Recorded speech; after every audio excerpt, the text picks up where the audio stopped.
Yo era una adolescente típica de los 60, asegura Marianne, una mujer que habla suavemente y cuyo nombre real no es Marianne. Pósters enmarcados de músicos como Bob Dylan y John Lennon todavía cuelgan de las paredes del living de su casa en Derby, Reino Unido. Y unas plumas se menean de los atrapasueños de sus ventanas. Me gustaba la moda, la música. Es bueno ser joven. Pero los recuerdos que tiene Marianne de esos años no son tan idílicos. A los 14 supo por una profesora que era adoptada. Las cosas se pusieron difíciles en su casa y luego de tener problemas con la policía se le concedió la libertad provisional y fue enviada a Aston Hall, un hospital para deficientes mentales que trataba a adultos y niños. Decenas de esos pacientes hoy denuncian que fueron conejillos de indias de experimentos con lo que hoy se conoce como la droga de la verdad.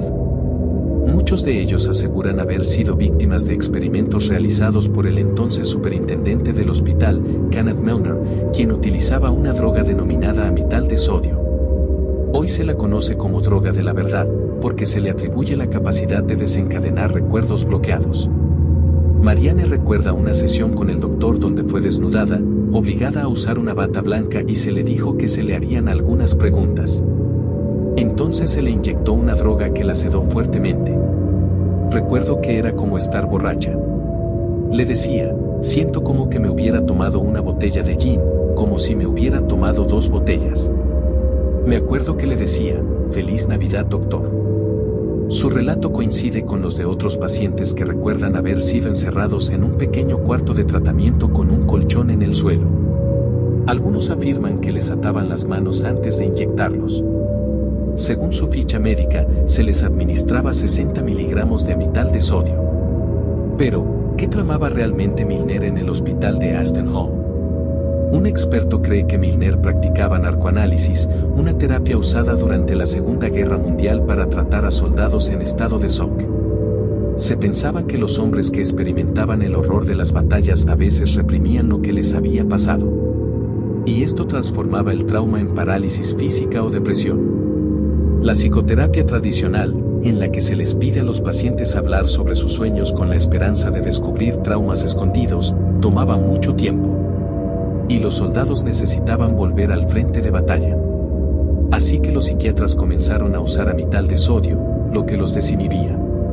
Una vez encontrado ese evento traumático y con el paciente capaz de expresarlo, puedes drenar el trauma, la pena. Como un absceso físico, las emociones conectadas con el evento saldrán a la luz y los síntomas se resolverán, asegura Norman Poole, psiquiatra del Hospital de St. George en Londres. Un documental de 1946 del director John Huston sigue la rehabilitación de soldados estadounidenses traumatizados por la guerra y muestra cómo funcionaba el narcoanálisis. En una escena, un soldado que ingresa a la sala sin poder pararse solo, es tratado con amital de sodio, interrogado por un médico y comienza a caminar sin ayuda. El narcoanálisis rápidamente dejó de estar de moda después de la guerra, cuenta Poole, a medida que tratamientos alternativos comenzaron a desarrollarse. Sin embargo, en Aston Hall se utilizó hasta fines de los 70 y no precisamente en hombres fuertes y maduros como los soldados, sino en niños y adolescentes vulnerables.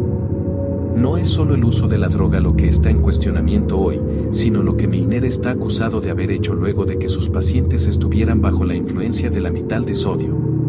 Marianne cuenta que la examinaba profundamente, lo que le daba vergüenza y era innecesario. Otros pacientes han acusado a Milner directamente de abuso sexual. La verdad es que éramos juguetes humanos. Éramos un pedazo de carne con quien jugar, a puerta cerrada.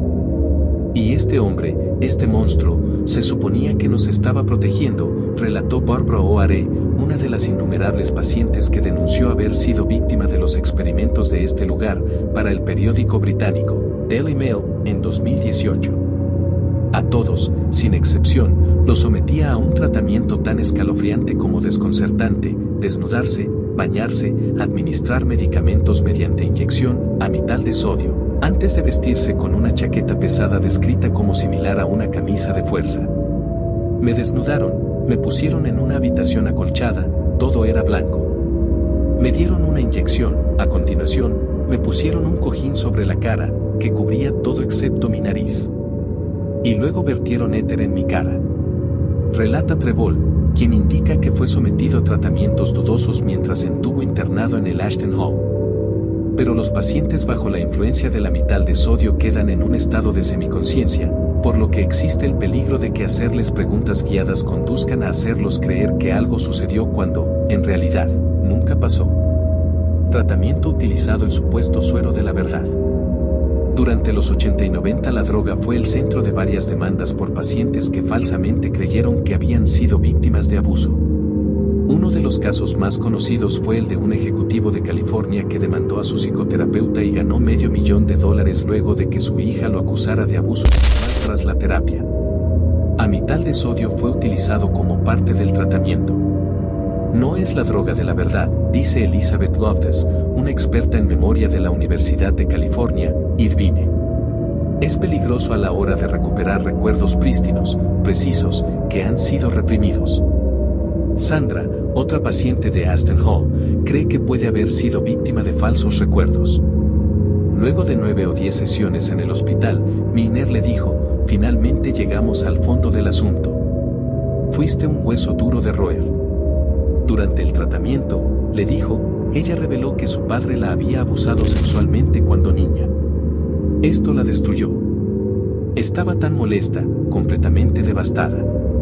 La hermana de Sandra pensó que el doctor había puesto las palabras en su boca, pero ella no estuvo de acuerdo. Uno cree en lo que le dice el doctor, no, comenta. La acusación dividió a la familia. Sus hermanas dudaron de que hubiese pasado, porque ellas cuidaban de Sandra cuando pequeña y nunca la dejaron sola con su padre. Pero eventualmente Sandra cambió de parecer. Se me ocurrió que quizá esto solo ocurrió en el tratamiento y por 51 años he estado acusando a mi padre de hacer algo que no hizo. Y lo peor de todo es que, si no pasó, tendré que pasar el resto de mi vida sabiendo que yo le dije a todo el mundo que lo había hecho. Un hospital del terror. En 1930, el Hospital Ashton Hall, ubicado en el condado de Derbyshire, Reino Unido, abrió sus puertas al público con un, aparentemente, benévolo propósito: tratar a niños y adolescentes con problemas mentales. Las autoridades locales pusieron allí a los niños bajo cuidado de todo el país, tanto para el tratamiento a largo plazo como para el cuidado los fines de semana, de acuerdo con el diario británico, The Guardian.